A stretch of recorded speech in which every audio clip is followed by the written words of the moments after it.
Hello and welcome back. You're listening to the Total Knee Tips and Pearls podcast. I'm your host, Adam Rosen.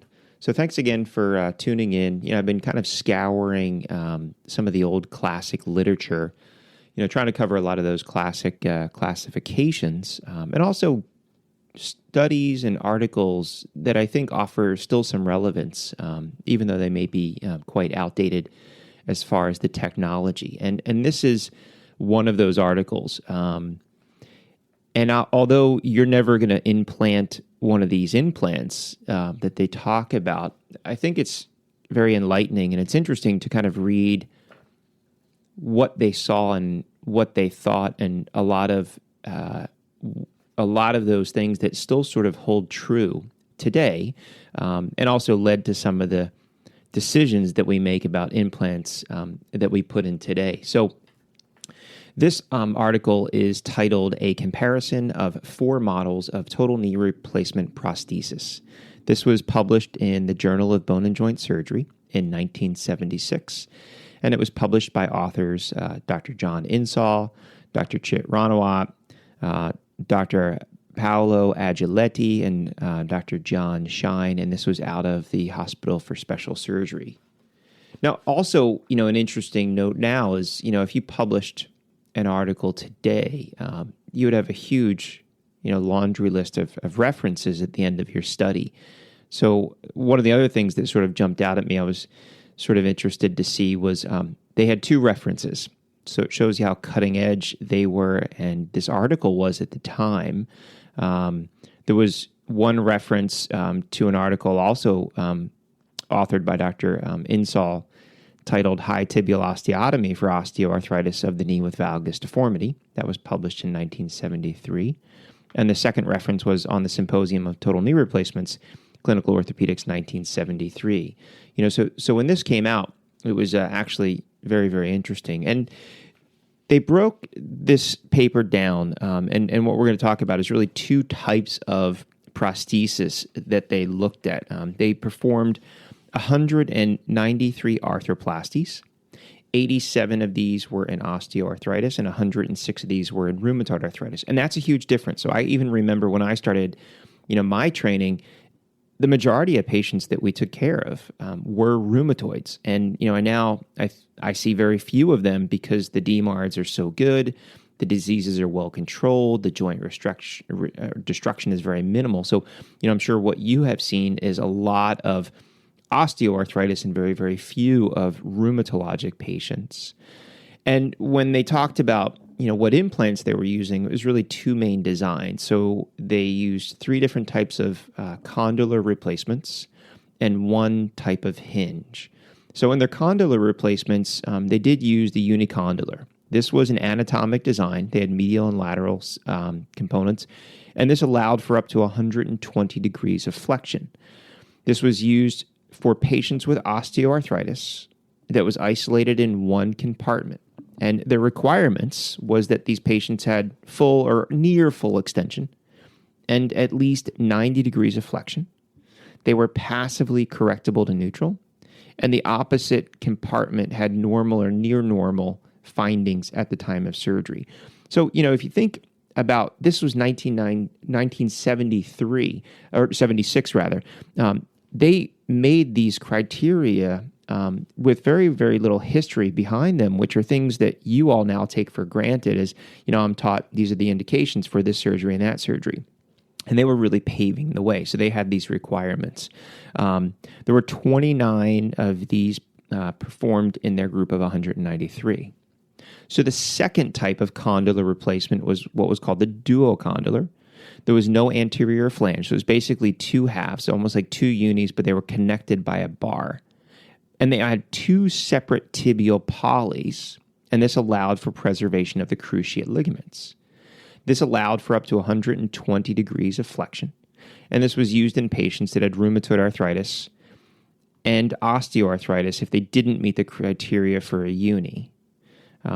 It was anatomic, so it was suitable if there was minimal deformity, minimal instability, and there was no significant flexion contracture. And what they discussed is they really limited the use to knees that had a less than 25-degree flexion contracture and less than 10 degrees of malalignment. There were 64 of these put in, 20 in osteoarthritis, 44 in rheumatoid patients.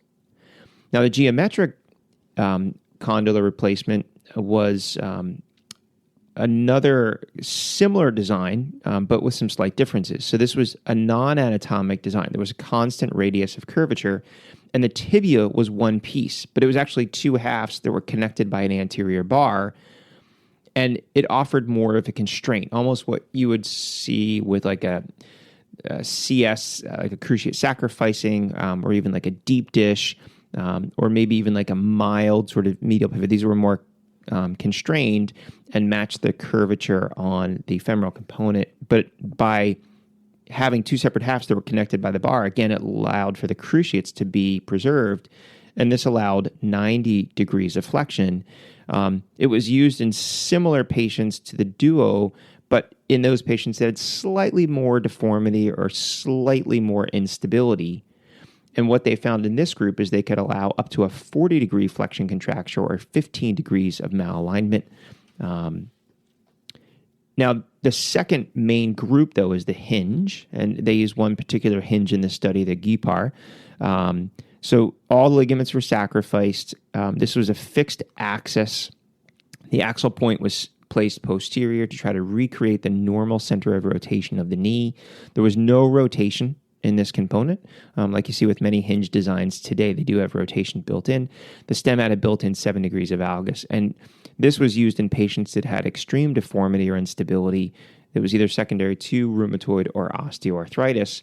There were 50 of these put in, 22 in osteoarthritic patients, 28 in rheumatoid patients. Now, average age was 62, and they briefly described their techniques, and they said that they used tourniquets in all patients, which again, now is starting, everything has this sort of phase.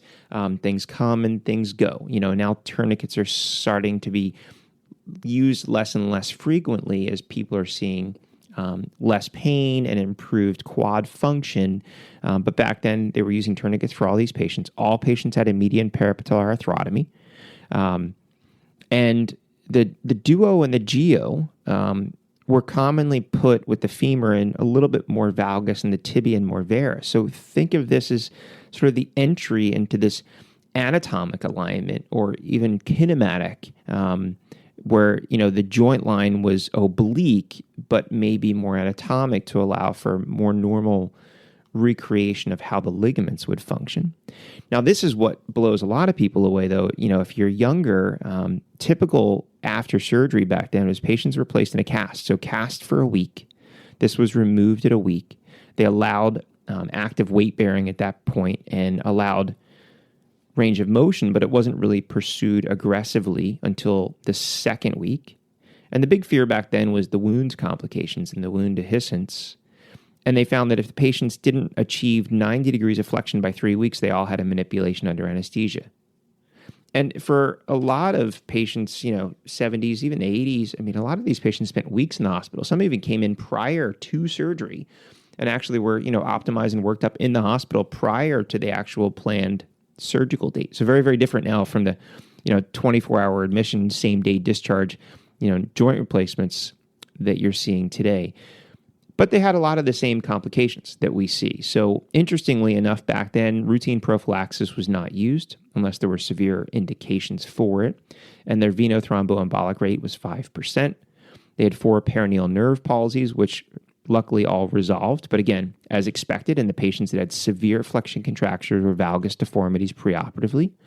6 hematomas, a bunch of patients with drainage, 9 of which had infections, 5 wound dehiscences, and they had 3 early deep infections. Interestingly, they were all in patients that had the hinge, and 3 late infections, which interestingly were all in patients that had the geo. 2 dislocations, 1 duo, 1 geo, and loosening, 3 unis, 3 duos, 2 geos, 1 hinge. Now, results, and they used their hip or the Hospital for Special Surgery knee scoring system. 47 patients were graded as excellent, 66 is good, 37 fair, 28 is poor. And what they did find, though, is the patients for the most part, that had the hinges had the worst pre-op scores and had the best post-op scores. And that's something that I've always hypothesized about. We're operating on younger and younger patients and patients with less and less severe disease, but they're all getting the same implant. They're all potentially able to obtain the same maximum result. So if you have somebody who has better pre-op scores, their delta is going to be less. So those are patients that are more likely, and we see this, in the 50-year-olds that are less likely to be satisfied with the results of the joint replacements because they didn't see as much of a change. Whereas if you have patients that may be older, more infirm, or have severe deformity, if they reach that same maximum point of return at the end of the surgery and rehab, they're significantly happier because the improvement or the delta has been so much greater for them. It's all based on how it looks from where you're standing or where you started. Now, they did have 28 failures. These were either classified as either having revisions or less than 60 points on their scoring system. Now, the interesting thing, and this is where I find from these older articles, that although you're not reading much as far as the technique or the importance of the implant, because you're not going to be implanting these particular devices, there are a lot of interesting things that you can take away, or you can be very impressed by their forward thinking at the time. So, what they found was patients that had prior patelectomy had very poor muscle power. And that's something that we know now, but something that you don't typically see patelectomies perform much anymore. But if they do show up to your office and need a total knee replacement, it is something that's important to keep in mind. None of these devices at the time had provisions for patellofemoral function. So what was interesting, and what I'm going to quote what they said, quote, "Therefore, none of the models used are total knee replacements in the strict sense." Because it brings up this discussion that people were talking about more recently, as more and more people now are not resurfacing the patella. So if you do not resurface the patella, is it technically a total knee replacement, or should it be billed as two unis? Although common modern day total knee replacements do have a provision that trochlea, which is replaced. So you're basically doing a hemi-resurfacing of the patellofemoral joint, and you're doing, bicondylar resurfacing in the medial and lateral compartments. So I think it would still be considered a total knee replacement, but it's something that people have brought up, is that, if you don't resurface the patella, is that technically a total knee replacement? I think based on this sort of definition, the fact that the prosthesis has a trochlea groove, then it therefore is a total knee replacement. But the other interesting thing, and I'm going to quote what they said here also, is, quote, "The complaint of pain after patelectomy was as frequent in those patients as in patients in whom patelectomy had not been performed." So even when they started doing these procedures, they still had a lot of the same problems that we see with anterior knee pain. And it was this enigma as to where it's coming from. Well, is it from the patella? Well, these patients had a patelectomy, so they can't have pain from the patella. Well, because they had a patelectomy, do they have weakness in the muscle? Well, maybe they have weakness or pain from the weakness. And that's the big question today. So if somebody presents without a resurfaced patella and they have anterior knee pain, the simple knee-jerk reaction for most surgeons is, oh, well, they didn't resurface your patella. I'll sign you up for revision and we'll resurface your patella and all your knee pain will be gone. And still, that's not the case, and it's not 100% successful. So if someone has weakness, or if there's some other underlying kinematic issue that we may not be able to ascertain, you may still not fix that person's pain, even by putting a plastic button on the back of their patella. The other thing, loosening. So they noticed radiolucent lines around the prosthesis back then with a lot of frequency. But what they did notice, and what we now, the mantra that you've heard over and over again, is when the line becomes wider, is what they described it as, progressive increased radiolucencies. And they also noted associated with pain and weight bearing, this represents failure of fixation. So you want to make sure that you understand all the radiographic findings for loosening. And, what they also concluded at the end was that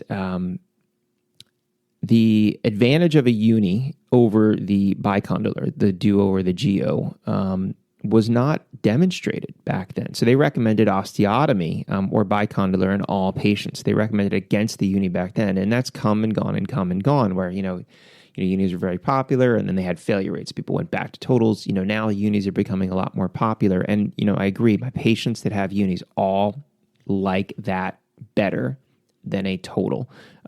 It feels more normal and more natural because kinematically, the cruciates in the two of the compartments are still theirs. They're normal. So, you've replaced less than a third of their knee. I consider people talk about the compartments, patellofemoral, lateral, medial, a third, but you can't forget, I think, the cruciates, almost considering the notch as like a sort of a compartment in the sense because there's a lot of kinematics that occur there that when you remove those, even if you were doing, a medial and a lateral and a patellofemoral separately and preserving the cruciates, kinematically that functions more like their normal knee than doing a total and sacrificing the cruciates. But that has still been sort of the bane of arthroplasty, is really designing implants that allow preservation of the cruciates and are able to be put in with great frequency without difficulty and good outcomes. And that's something that you may see, in the future. But what they further surmised, is that the unsolved problem, and again, back in 1976, unsolved problem is patellofemoral arthritis and retention of the patella and retention of strength of the extensor mechanism is still sort of the unsolved problem that they were unable to come up with an answer for back then.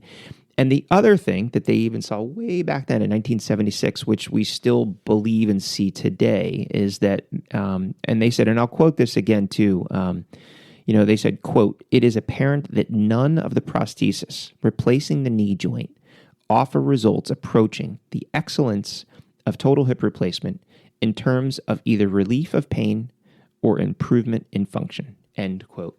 So I'll kind of leave you with that. So again, some kind of food for thought. So it was just, an interesting article, a good classic piece, one of the early papers on joint replacements around the knee.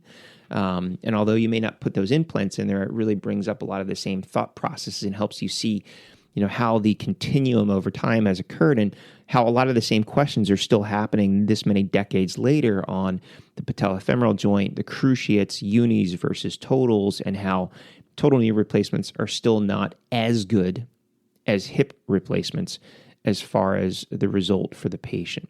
So thanks again for listening. If you haven't subscribed, please subscribe. If you like what you're hearing, leave a review that helps other people like you find it. Share it with your colleagues, share it with your residents, share it with the interns, share it with the medical students. There's a little bit of information for all of those people on different levels. And again, if you have questions or if you have topics that I haven't covered, and that you would like to hear in future episodes, shoot me an email, shoot me a DM. You can find me on Twitter, leave something in the comments. And thanks again for listening. Until next time, I'm Adam Rosen. You've been listening to the Total Knee Tips and Pearls podcast.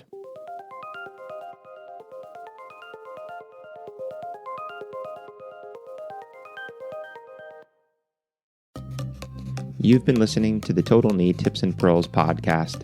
Make sure that you're subscribed so you'll be notified of future episodes. And please take the time to leave a review. It helps other people like you find the show. Until next time, stay safe.